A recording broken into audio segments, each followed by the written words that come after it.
தமிழ்நாடு நாடார் உரையின் முறைகள் கூட்டமைப்பு இந்த அளவிற்கு இன்றைக்கு ஒரு வளர்ச்சி பாதையை நோக்கி போய்கொண்டு இருக்கிறது என்று சொன்னால் அதற்கு மிகவும் காரணம் இங்கு அமர்ந்திருக்கின்ற உரையின் முறை நிர்வாகிகளும் உரையின் முறையும் தான் என்பதை மீண்டும் ஒரு முறை உங்களிடத்திலே சொல்லிக் கொள்கின்றேன். தமிழ்நாடு நாடார் உரை முறைகள் கூட்டமைப்பு உருவாக்கப்பட்டதனுடைய ஒரு நோக்கம், இப்பொழுது ஐயாபுரத்திலிருந்து சொன்னார்கள், பெருந்தலைவர் காமராஜர் அவர்களுக்கு திருவுருவச் சிலை குத்துக்கல் வலசை ரவுண்டானத்தில் வைக்க வேண்டும் என்று கிட்டத்தட்ட ஒரு 6 மாத காலத்திற்கு முன்பு இந்த கோரிக்கையை மதிப்புக்குரிய தென்காசி சட்டமன்ற உறுப்பினர் அண்ணாச்சி பழைய நாடார் அவர்களிடத்திலே இந்த கோரிக்கையை நாங்கள் ஏற்கனவே வைத்திருக்கிறோம். அதே போல இந்த பகுதியிலே கல்விக்கு எந்த உதவி செய்ய வேண்டுமானாலும் எங்களுக்கு தகவல் கிடைத்த சமயத்தில் தகவல் கிடைத்தவுடன் அதற்கு தேவையான உதவிகளை நாங்கள் செய்து வருகின்றோம். சமீபத்தில் கூட ஆவடையானூரிலே ஒரு நிகழ்ச்சி, கல்வி நிகழ்ச்சி, மரியாதைக்குரிய அண்ணாச்சி கரிகோல்ராஜ் அவர்கள் அந்த நிகழ்ச்சியிலே கலந்து கொண்டார்கள். அந்த நிகழ்ச்சியை ஏற்பாடு செய்தது யார் அப்படின்னா தமிழ்நாடு நாடார் உரை முறைகள் கூட்டமைப்பு தான். ஏன்னா இந்த பகுதியில் நிறைய பேர் ஒரு 2 மாசம் இருக்கும். 2 மாசத்துக்கு முன்னாடி கரிவலம் வந்த ஒரு பக்கத்தில் ஒரு ஊர், அந்த ஊர்ல இருந்து ஒரு பையன் வந்து, நான் வாசுதேவன் பக்கத்தில் ஒரு காலேஜில் படிக்கிறேன், அந்த காலேஜில் எனக்கு இலவசமா சீட்டு தரும்னு சொல்லி என்னை கூட்டிட்டு போயிட்டாங்க. ஆனா கடைசியில் எனக்கு 50,000 பணம் கட்டினா தான் எனக்கு அடுத்த பரீட்சை எழுத விடுவோம் அப்படின்னு சொல்லுறாங்க அப்படின்னு சொல்லி என்னுடைய வீடு தேடி அப்பாவும் அந்த பையனை வந்துட்டாங்க. நான் ஏன் 50,000 உனக்கு கட்ட சொன்னாங்க, நீ பணம் எவ்வளவு கட்டிருக்கேன்னு கேட்டேன். நான் எதுவுமே பணம் கட்டல, என்னிடத்தில் சொன்னது இலவசமாக கல்வி என்று சொன்னதுனால தான் நான் அந்த காலேஜில் போய் சேர்ந்தேன் அப்படின்னு சொன்னாங்க. உடனே அந்த பையன் சொன்னா, நீங்க வந்தா அந்த காலேஜில் எங்களை பரீட்சை எழுத விட்டுருவாங்கன்னாச்சு, நீங்க வர முடியுமா அப்படின்னு கேட்டான். நான் சொன்னேன், நாடாருடைய பலம் உனக்கு தெரியாது. நாடார்கள் என்பவர்கள் நமக்குன்னு ஒரு பலம் உள்ளுக்குள்ள இருக்கு, அதை நம்ம யாரும் பயன்படுத்துவது கிடையாது. அந்த கல்லூரியினுடைய நிர்வாகத்தினுடைய ஒரு போன் நம்பரை வாங்கி நீங்க என்ன நடந்தது என்பதை அந்த கல்லூரிக்கு பேசினேன். என் வீட்டில் உட்காந்து பேசினேன். பேசி முடிச்சோன்னா கல்லூரி நிர்வாகம் சொன்னது, நாங்கள் ஏற்கனவே சிவகிரி காவல் நிலையத்தில் ஒரு வழக்கு இருக்கு, இந்த வழக்கு வந்து அங்கே ஏற்கனவே நாங்கள் பதிவு பண்ணியிருக்கோம், அங்கதான் நாங்கள் விசாரணை பண்ணிக்கிட்டு இருக்கோம் அப்படின்னு சொன்னாங்க. நான் வேற ஒண்ணுமே சொல்லலை. சரி நீங்க விசாரணை நடத்துங்க, நான் எஸ்பி ஆபீஸ்லையும் கலெக்டர்லையும் போய் நான் உட்காந்து பேசுறேன், கலெக்டர் ஆபீஸ்ல போய் நான் உட்காந்து பேசுறேன், நீ அங்க போலீஸ் ஸ்டேஷன்ல உட்காந்து பேசுங்க, அப்ப என்ன நடக்கணும் பார்ப்போம், உங்க கல்லூரியுடைய நிலவரம் என்னங்கிறத 2 நாள்ல தெரிஞ்சு விடுங்கன்னு நான் சொல்லிட்டு முடிச்சுட்டு போன கட் பண்ணிட்டேன். நீங்க யார் பேசுறேன்னு கேட்டாங்க. தமிழ்நாடு நாடார் உரை முறைகள் கூட்டமைப்புடைய தலைவர் பேசுறேன்னு சொன்னேன். நான் பேசி முடித்த 2 மணி நேரத்தில் அந்த பையனுக்கு போன் போச்சு கல்லூரி நிர்வாகத்தில் இருந்து, தம்பி நீங்க வந்து பரீட்சை எழுதிக்கங்க, நீங்க சர்டிபிகேட் வாங்கிட்டு போங்க, நீங்க பணம்லாம் தர வேண்டான்ட்டு. இது போன்ற காரியங்களை செய்வதற்கு தான் இன்றைக்கு தமிழ்நாடு நாடார் உரைமுறைகள் கூட்டமைப்பு கல்விக்கும் வேலை வாய்ப்புக்கும் மக்களுக்கும் உதவி செய்வதற்காகத்தான் இன்றைக்கு உருவாக்கப்பட்டிருக்கு. ஏன் இன்னைக்கு ஆவடையானூரில் நாங்கள் அந்த நிகழ்ச்சியை ஏற்பாடு பண்ணதுக்கு கரிகோல்ராஜ் போய் நாங்கள் எங்களுடைய கூட்டமைப்புடைய நிர்வாகிகள் ஒரு 10 பேர் நேரில் போய் அவரை போய் அங்கே போய் உட்காந்து பார்த்தோம். அவர் என்ன சொன்னோம் அப்படின்னா, இன்னைக்கு வந்து பாவூர் சத்திரம் தென்காசிக்கு வடக்கு இன்னைக்கு பார்த்தீங்கன்னா உரை முறைகள் நல்லா வளர்ந்துருக்கு. உரை முறைகளுக்கு கல்வி நிறுவனங்கள் இருக்கு. இன்னைக்கு மகாசன சங்கத்திலிருந்து நிர்வாகிகள் வந்திருக்காங்க, அதனால அந்த கதையை நான் சொல்றேன். நல்லா வளர்ந்துருக்கு. தென்க பார்த்தீங்கன்னா அந்த அளவுக்கு ஒரு முறையான வளர்ச்சிகள் இல்லை. இன்னைக்கு ஒரு சிலர் வணிக ரீதியாக வளர்ந்துருப்பாங்களுடைய பெரிய லெவலில் ஒரு வளர்ச்சிகள் கிடையாது. அப்போ நான் கரிகோல்ராஜ்கிட்ட சொன்னேன், என்னாச்சு இந்த பகுதியில் படிக்கிறவங்களுக்கு கல்லூரிக்கு பணம் கட்டுறதுக்கு ஏதாவது உதவி செய்யுங்க. இன்னைக்கு தமிழ்நாடு மெர்கண்டல் வங்கி வந்து கல்வி கடன் கொடுக்கறதே இன்னைக்கு பெரிய விஷயமா இருக்கு, கல்வி கடனே கொடுக்க மாட்டேங்குது, இலவசமாக கொடுக்கறதுக்கு நீங்க ஏதாவது ஒரு வழி பண்ணுங்க சங்கத்திலும் சொல்லும்போது கரிகோல்ராஜ் எங்கிட்ட சொன்னாங்க, நீங்க கடையம் பகுதியில் ஒரு மீட்டிங்கை நடத்துங்க, அங்க நடத்தீங்கன்னா ஓரளவுக்கு மக்களுக்கு நாங்கள் என்ன சொல்றோம் தெரியும், நாங்கள் அதுக்கான முயற்சி எடுக்கணும்னு சொல்லி கரிகோல்ராஜ் என்கிட்ட சொன்னாங்க. என்கிட்ட மட்டும் இல்லை எங்கள்கிட்ட சொன்னாங்க. நாங்கள் உடனே அந்த பகுதியில் இருக்கிற ஆவடியாவை சேர்ந்த அண்ணாச்சி சிவராமராவளை அணுகி, இந்த கரிகோல்ராஜ் இப்படி சொல்லியிருக்காங்க, நீங்கள் ஆவடியால் நடத்த முடியுமா, இல்லை நாங்கள் பக்கத்தூர் நடத்தட்டுமா அப்படின்னு கேட்டபோது அவங்க நாங்கள் எங்கள் ஊர் நடத்துவோம் அப்படின்னு சொன்னாங்க. காலம் போக போக என்ன பண்ணாங்கன்னா, அதை நாங்கள் வந்து எங்கள் ஊர் சார்பாக நடத்த போகிறோம் அப்படிங்கிற ஒரு செய்தியை எங்கிட்ட சொன்ன உடனே அதையும் நாங்கள் ஏற்றுக்கிட்டோம். நாங்கள் வந்து அங்கே போட்டி போடல, காம்படிஷன் பண்ணலை. என்ன காரணம்னா நம்முடைய பிள்ளைகளுக்கு நல்லது நடக்கணும், அதுக்காக தான் நம்முடைய சங்கம் நம்ம உருவாக்கப்பட்டிருக்கு.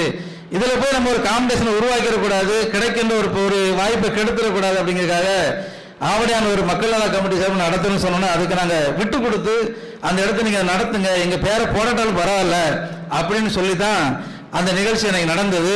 அந்த நிகழ்ச்சி நடத்துவதற்கு பெரிதும் காரணமாக இருந்தது தமிழ்நாடு நாடார் உரைமுறை கூட்டமைப்பு என்பதை மீண்டும் ஒரு முறை உங்களிடத்திலே சொல்லிக் கொள்கிறேன். அதே போல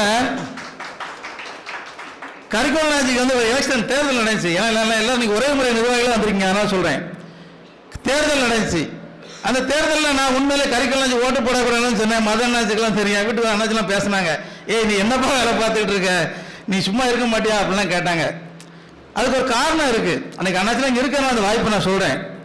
இன்னைக்கு வந்து இந்த இடம் ஒரு நேரத்தில் ஒரு கட்டமண் மாதிரி தான் கிடையாது. நம்ம இன்னைக்கு இருக்க இடம் பார்த்தீங்கன்னா ஒரு கட்டமண் மாதிரி தான் கிடையாது, நிறைய பேர் தெரியும்.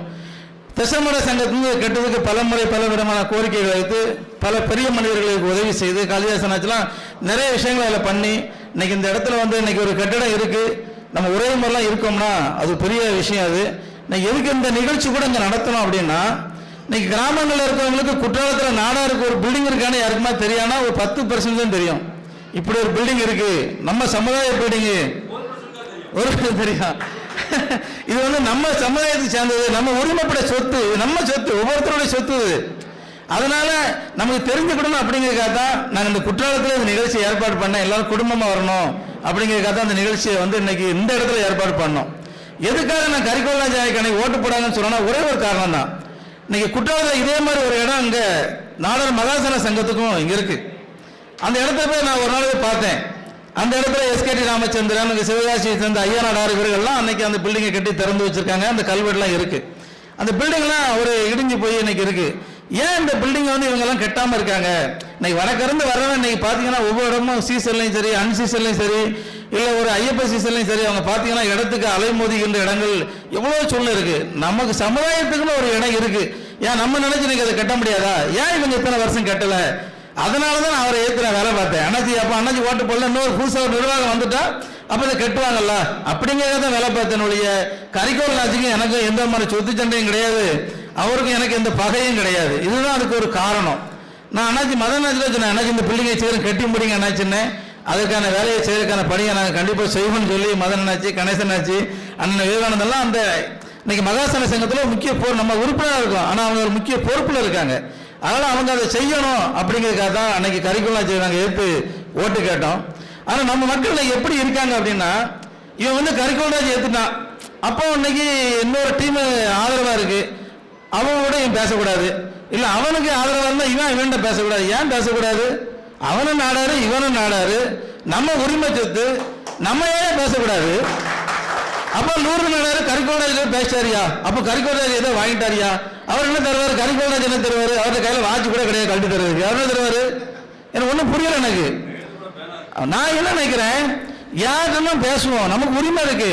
நான் எதுக்கு கரிகோல்ராஜ் பார்த்தேன்? அவர் தான் எடுத்து ஓட்டு கேட்டேன், இவர் ஓட்டு போடவேன்னு சொன்னேன். ஆனால் நான் போய் கரிகோல்ராஜ் பார்த்தேன். எதுக்கு பார்த்தேன்? இந்த தென் மாவட்டங்களுக்கு பிள்ளைகள் கல்விக்கு படிக்கிறதுக்கு இன்னைக்கு காலேஜுக்கு பணம் கட்ட முடியாம எத்தனை குடும்பம் இன்னைக்கு தெருவில் சீரழிஞ்சிட்டு இருக்கு, வாரக்கடை வட்டி கடை வாங்கிக்கிட்டு இருக்குன்னு நான் கண்ணால பாக்குறேன். ஏன்னா நான் ஒவ்வொரு நாளும் ஒவ்வொரு ஊர்ல நம்ம சமுதாய மக்களை சந்திச்சு சமுதாய பணி செஞ்சுக்கிட்டு இருக்கேன். வீட்டில் உட்கார சும்மா உட்காரல, இன்னைக்கு ஒவ்வொரு நாளும் ஒவ்வொரு ஊருக்கு போயிட்டு இருக்கேன். அதனால அந்த ஊருடைய நிலைமை என்ன, அங்க இருக்க மக்களுடைய நிலைமை என்ன, இன்னைக்கு வாரக்கடை வட்டி கடைக்காரெல்லாம் இன்னைக்கு என்ன மாதிரியான ஒரு டாமினேஷன் இன்னைக்கு கிராமங்களில் உருவாக்கிட்டு இருக்குங்கிறத நான் கண் கூட பாக்குறேன். அதனாலதான் நான் கரிகோல்ராஜ்கிட்ட போய் நான் போய் பேசினேன். அவர்கிட்ட காம்ப்ரமைசன் பண்றதுக்காக நாங்கள் போகல.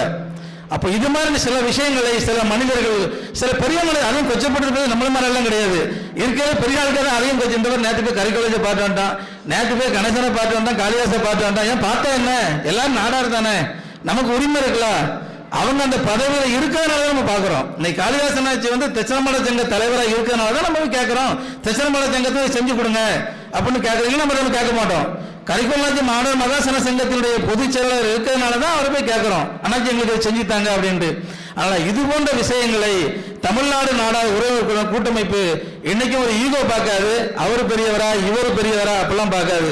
எங்களுக்கு எங்களை எதிரியா நினைச்சா கூட அவங்ககிட்ட போய் இந்த மக்களுக்கு நல்லது நடக்குமே ஆனால் நிச்சயமாக நாங்கள் அவர்களையும் சென்று பார்ப்போம்.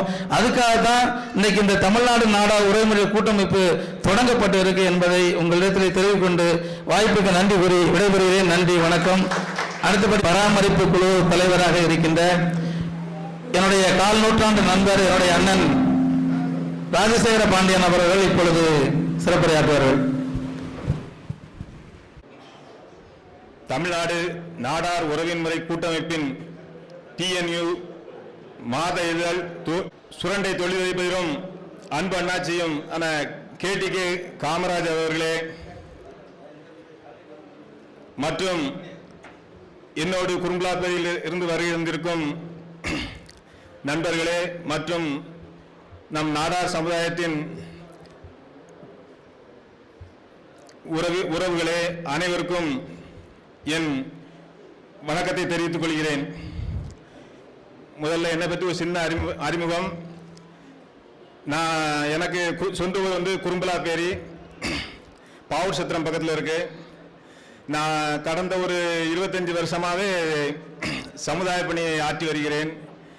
நான் பாவூர் சத்திரம் குறும்பலாப்பேரி பகுதியின் ஒன்றிய கவுன்சிலராக கடந்த மீட்பு குழு என்று துவங்கப்பட்டதோ அன்றைய தேதியிலிருந்து எனக்கும் அண்ணன் லூர்து நாடார் அவர்களுக்கும் உள்ள பழக்கம் ஏற்பட்டது.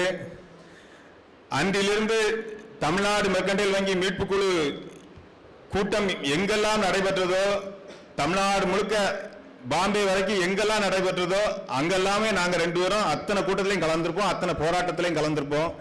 அந்த அளவுக்கு லூர்தண்ணை வந்து சமுதாயத்துக்காகவே அவரை அர்ப்பணிச்சுக்கிட்டாரு. உதாரணத்துக்கு சொல்லணும்னா சுமார் ஒரு 20 வருஷத்துக்கு முன்னாடி வடக்கு வாயுகுளங்கிற ஊர்ல ஒரு கொலை நடந்தது. ஒரு காவல்துறை உதவி ஒரு கான்ஸ்டபிளோட கணவர், அவர் நம்ம சமுதாயத்தை சேர்ந்தவர். இங்கிருந்து அந்த யாரும் வந்திருந்தா அவங்களுக்கு தெரிஞ்சிருக்கும். அவரை வந்து மதன்கிற ஒரு ரவுடிப்பை வந்து கார்ல ஏற்றி கொண்டுட்டான். காவல்துறை வந்து அதை வந்து விபத்து கேஸா போட்டிருந்தது. அந்த தகவல் கிடைச்சதும் பாவூர் சத்திரத்துல இருந்து பைக்கிலே நானும் லூர்தண்ணனும் போனோம். வடக்கு வாயுகுளத்துக்கு சுமார் 50 கிலோமீட்டர் இருக்கும்.